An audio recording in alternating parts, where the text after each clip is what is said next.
All right, so we're diving into some serious football talk today, folks, and we're going to be looking at Kylian Mbappé.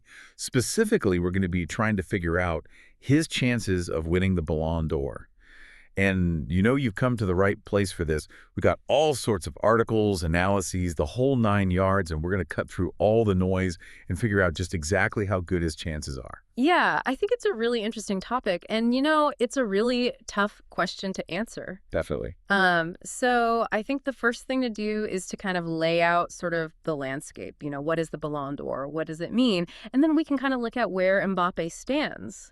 Sounds good. I think everybody knows, but just to reiterate, it's the most prestigious individual award in football. So it's given to the player who is deemed to be the best in the world for that calendar year. It's a big deal. Yeah, huge. It's what every player dreams of winning. For sure. So I think the question is it a possible mission for Mbappé? Yeah, is it possible? I think the answer is absolutely.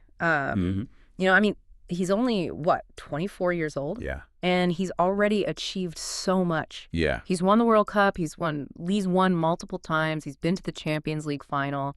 So, he's already got some serious accolades. Yeah, absolutely. And, he's consistently performing at a world-class level. Season after season, he's putting up ridiculous numbers. Well, and that was something that was really cool in the research, was seeing how he's continuing to improve. And, even, looking at just his goal-scoring rate in big games. Oh, yeah. The Champions League, for example, it's gone up again this season compared to last season. That shows a player who's just finding ways to be even better on the biggest stage. Exactly. It's not just about scoring a ton of goals against, weaker teams. Right. It's about doing it when the pressure's on, when the lights are brightest, and that's what we're seeing from Mbappé, especially when we look at the data against, the top-ranked team. Right. His efficiency, it just goes through the roof in those games. It's like he flips a switch or something. Well, and I think that's the hallmark of a truly great player. Yeah, they elevate their game when it matters most. Right. And I think that's one of the things that makes Mbappé such a strong contender. Okay, so we've talked about Mbappe's individual brilliance. Mm-hmm.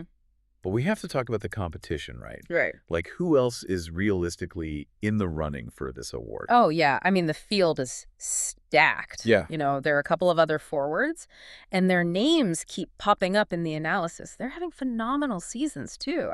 Leading their leagues in scoring and playing a huge role in, their team's successes. And then you have to consider the midfielder. His team is on this insane run right now, completely dominant. They're a force. Yeah, and he's at the heart of it. Really pulling the strings. Absolutely. And I think, these are the guys that Mbappé is going to be compared to. Okay, so he's up against some serious competition. Yeah, for sure. And that's why this is so interesting. Absolutely. But let's get to the kind of the other side of this conversation. Yeah. What could hold him back? What's missing? Well, one thing that jumps out from the reports is the impact of team trophies. Individual brilliance is obviously crucial, but winning a big one, like the Champions League, Right. or a major international tournament, it's like extra credit. Yeah, it's it just adds to the story. Exactly. It's not just about stats. It's about the narrative, Yeah. Did you overcome challenges? Did you lead your team to an unexpected victory? Those sorts of things matter. Okay, so it's the bigger picture. Yeah, it's about the whole package. So to recap, we have a player, Mbappé, with standout performances. The data backs it up, but the competition, it's fierce, right? Fierce. And the lack of a big team trophy this season. Could be a hurdle.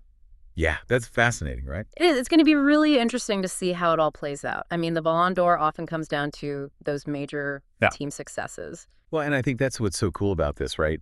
We're talking about it now, there's all this speculation, but it ultimately comes down to those performances on the pitch, and that's what I love about football. So for everyone listening, with all that we've talked about, I want you to think about this.